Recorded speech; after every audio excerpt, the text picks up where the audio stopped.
Hindi mo kabalo din man. Ang awat tadi. Nag-unsa ka tadi.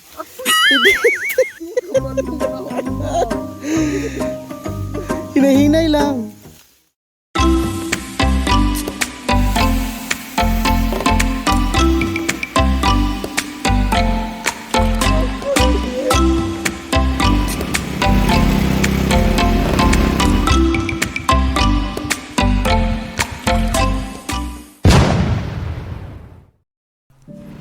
Welcome back to Kevin R Stories.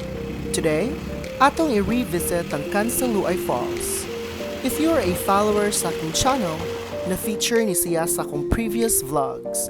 But today, naunsa na kaya ang Cansaloay Falls after Typhoon Odette? It's another bukid adventure. If you are new here, please don't forget to like and subscribe.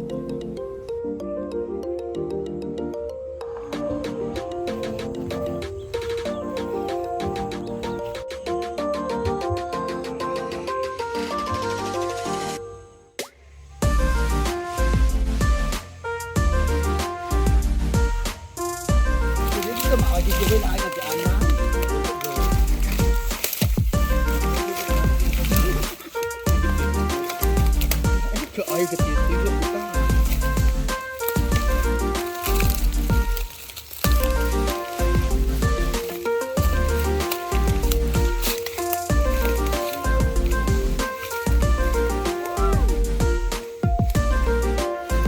Uni siya mo gianang karon.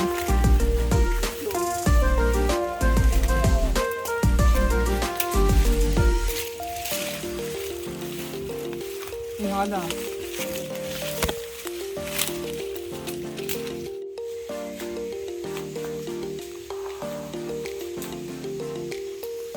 Kabalo din man. Ang awat tadi. Nag-unsa ka tadi.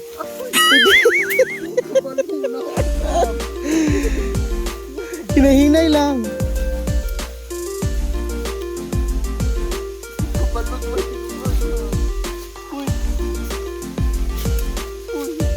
Laban lang. Hinahinay, slide ba? Then paggunit og ka ng mga laya. Laban, ma'am. Ma'am.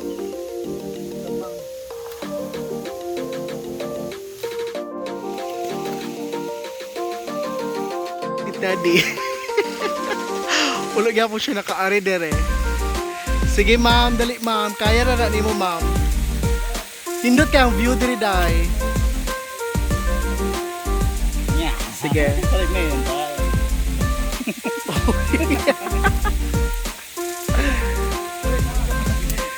Sige ma'am.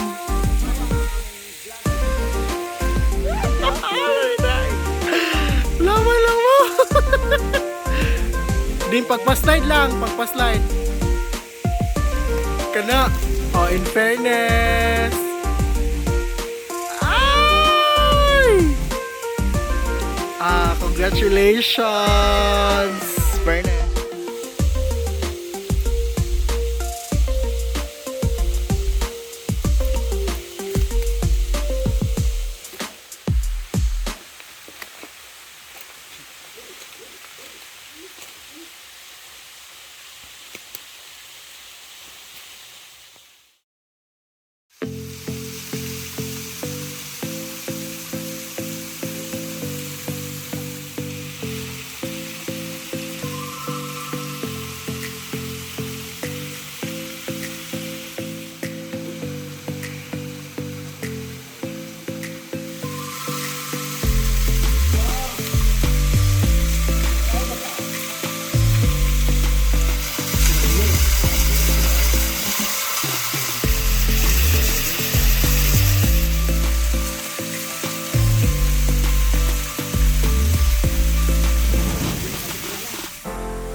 Mauna na siya ang bagong Cansaloay Falls nga totally different before ang Typhoon Odette.